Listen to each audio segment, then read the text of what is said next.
Bonjour Thomas, Bonjour Caroline. est-ce que tu peux nous parler un petit peu de ton parcours? En fait, j'ai commencé, dans un lycée général, lycée français à l'étranger au Luxembourg. À l'époque, j'avais en première, les spécialités de physique-chimie, SVT et mathématiques. Bon, les maths, c'était clairement pas pour moi, donc en terminale, j'ai tout de suite abandonné et j'ai pris maths complémentaires parce qu'on m'avait dit que tu es quasiment obligé de faire un minimum de mathématiques si tu veux pas être largué en biostat quand tu commences, ta première année. Et au lycée, dans l'ensemble, je travaillais pas trop et ça se passait bien, j'avais des bonnes notes donc voilà. Ce qui me faisait beaucoup peur, dans la les vacances avant de commencer la première année, c'était de me dire: «Il va falloir que je commence à travailler vraiment, il faut que je me mette dans le bain et que je commence à enchaîner, quoi». Après ton bac, donc tu as eu un tu été un bah, tu avais un bon dossier. Mmh. Tu as postulé sur Parcoursup, tu as postulé à autre chose que la L1 SPS à Strasbourg, c'est-à-dire la passe à Strasbourg? Alors en fait, j'avais postulé sur médecine un peu partout en France. À l'origine, je pensais vraiment aller à Nancy, par exemple, parce que c'est beaucoup plus proche de chez mes parents et cetera. En tout premier lieu, j'ai été accepté à Claude Bernard à Lyon et après tout le reste, j'étais en liste d'attente et progressivement, ça s'est décanté et j'ai eu Besançon, j'ai eu, à Paris, j'ai eu machin.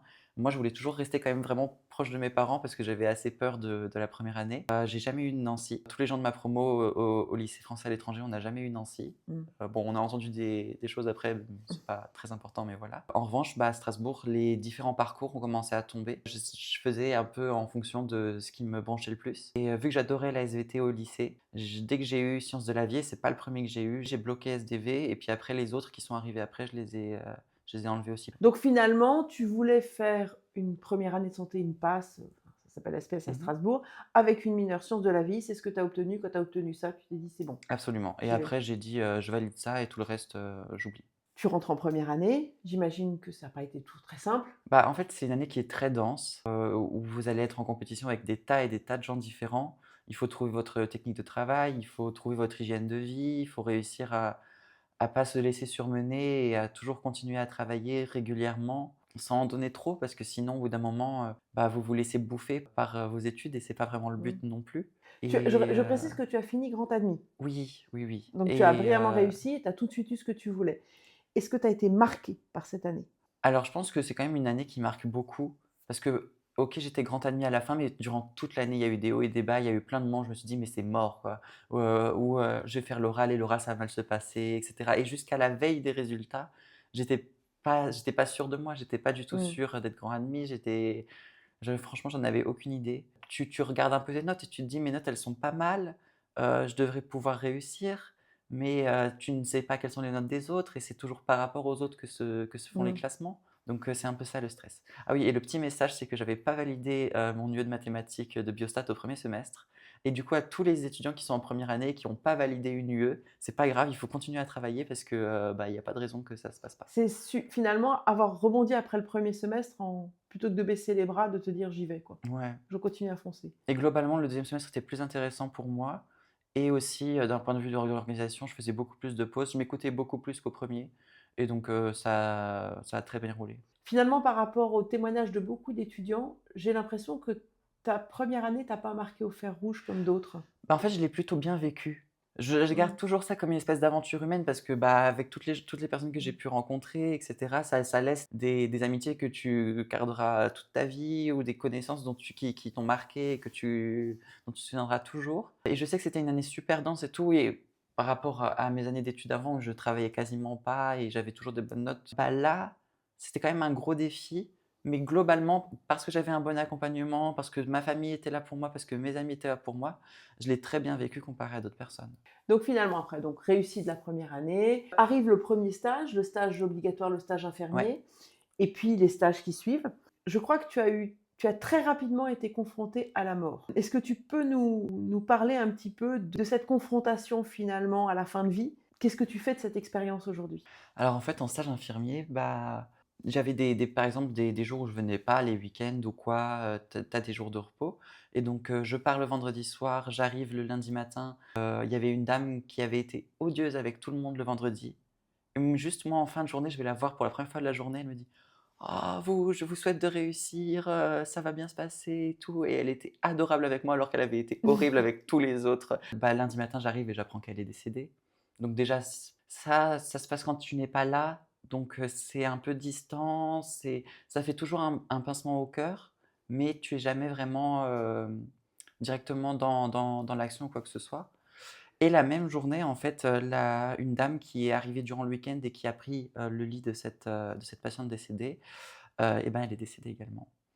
En fait, on l'a vue toute la matinée se dégrader. Elle avait la pression artérielle dans les chaussettes, elle était, avec une pâleur, vraiment, bah, une pâleur de mort, quoi. Et on a fait la tournée des constantes, on a appelé après, les internes pour qu'ils viennent voir et ainsi de suite.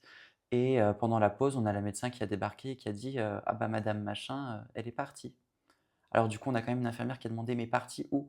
Parce que des fois tu dis: «Oui, Ouais, en fait, elle est enfin, partie, partie elle en a changé soins de service. intensifs, elle est partie, en hémato». Enfin, genre, elle a pu changer très, très vite de service pour, avoir des soins les plus adaptés possibles. Et en gros, la médecin, on se tourne tous vers elle et elle nous regarde, elle fait juste. Et alors, ça nous a fait un petit coup parce qu'on était en mode, ah oui, quand même. Et après, j'ai eu de la chance, j'étais avec une, étudiante infirmière, qui s'appelait Claire, qui m'a, accompagnée durant tout le stage, pratiquement, et qui était très, très sympa et qui m'a dit, «Bah, écoute, si tu veux, viens, on y va et on va s'occuper de la toilette mortuaire de cette madame». Et donc on y est allé, on l'a fait. C'est là où enfin, tu rencontres vraiment quelqu'un de mort, en fait. Et c'était assez étonnant et déroutant, mais j'ai eu de la chance que ça se soit passé avec, bah, Claire, qui était vraiment une nana super et qui m'a permis d'aborder ça de manière tout à fait, sereine. Et je pense que j'ai eu beaucoup de chance de faire, du coup, cette expérience-là, parce que ça m'a permis aborder la mort, de tes patients d'une manière un peu, graduelle, je ne sais pas trop comment l'expliquer, mais en l'occurrence, ça s'est très bien passé. Claire était très, très bienveillante avec moi, on a fait tous les soins qui Vous s'imposaient et avez suivi le tout, protocole, voilà. Et remplir tous les formulaires, faire la toilette, préparer la levée du corps et ainsi de suite, parce que le fils de la madame allait devoir venir pour, reconnaître le décès de sa mère et ainsi de suite. Claire m'a demandé d'aller chercher une mentonnière, dans un des tiroirs du service. C'est quelque chose qu'on met en fait à un morceau de plastique incurvé qui permet de maintenir la mâchoire sternum. fermée en prenant appui sur le sternum. Et en fait, Claire galérait à la mettre et j'ai dit, «Attends, mais tu veux pas que j'essaye?» parce qu'elle avait une forme, quoi, pour que ça s'adapte Mmh. correctement à la mandibule et tout. Et donc du coup, on a mis la forme. Elle dit: «Ah bah, c'est bien, tu vois, on aura tous les 2 appris plein de trucs aujourd'hui». Et non, ça s'est vraiment fait d'une manière, je vais pas dire naturelle, mais presque. Et ça m'a permis de rencontrer la mort de manière plutôt sereine. Très tôt dans ton cursus, Ouais, par contre, vraiment mais très tôt. et je remercie ça quelque part parce qu'après, en Oui, parce que deuxième là, je année, crois que là, ouais, en plus, maintenant, qui est souvent. En voilà. fait, en deuxième année, j'étais en checklist et donc on est passé par plusieurs services et moi, j'étais aussi passé en réachir. Alors là, en l'occurrence, j'avais vu aucun mort, mais bon, c'est des cas très impressionnants qui sont tous quasiment intubés, sédatés, curarisés, avec plein de tuyaux qui passent partout en fonction de si, ils sont dialysés ou quoi ou qu'est-ce. Il y a plein de processus différents et en fait, c'est quand même des patients qui sont dans des états très, très graves. Les familles là-bas, les visites, elles sont en permanence pratiquement parce que, bah, il y a des chances pour que leurs proches, ils meurent, d'une minute à l'autre quelquefois et donc ils sont là très, très souvent. C'est intéressant en fait de discuter un peu de l'aspect psychologique parce que tu te dis, quand tu vas en stage, bah, tu es étudiant, tu es là pour apprendre des choses et tout, mais il faut être conscient que tu vas être assez rapidement confronté à des pathologies très, très graves et à devoir, bah, accompagner, des familles, être là quand, des personnes elles vont, bah, vivre les derniers instants de leurs proches. C'est quand même important d'en être conscient et essayer de le faire, de s'entourer avec les personnes avec lesquelles on se sent le mieux pour pouvoir, Et apprendre aussi, peut-être ouais. apprendre aussi, des autres, les procédures, parce que j'imagine qu'annoncer un décès à une famille, c'est aussi Ah bah, quelque chose de absolument. pas simple. On laisse pas un message sur un répondeur, quoi. Je pense qu'il y a quand même des choses à apprendre de tout ça. Mmh. Alors à mon niveau, genre, je n'ai jamais fait d'annonce, Mmh. de décès à une famille. Dieu merci pour le moment, Mmh. parce que je crois que, je me liquéfierais à ce moment-là vraiment. C'est très compliqué. Là, actuellement, je suis en stage en réanimation médicale et bah, pareil, en fait, je suis tous les mardis en stage. Bah, j'arrive d'un mardi à l'autre et on me dit: «Ah bah, telle personne est morte, telle personne est partie dans notre service, telle personne a été changée, d'unité» et cetera. Et bah, quelquefois, quand c'est des cas que tu suis pendant longtemps, parce qu'on a plusieurs personnes avec des cas très graves qui sont là au long cours, bah, ça te met toujours un peu mal parce que tu te dis, «Bon, ben, cette personne, on aura fait tout ce qu'on a pu, mais on n'a pas pu, l'aider» et ainsi de suite, quoi.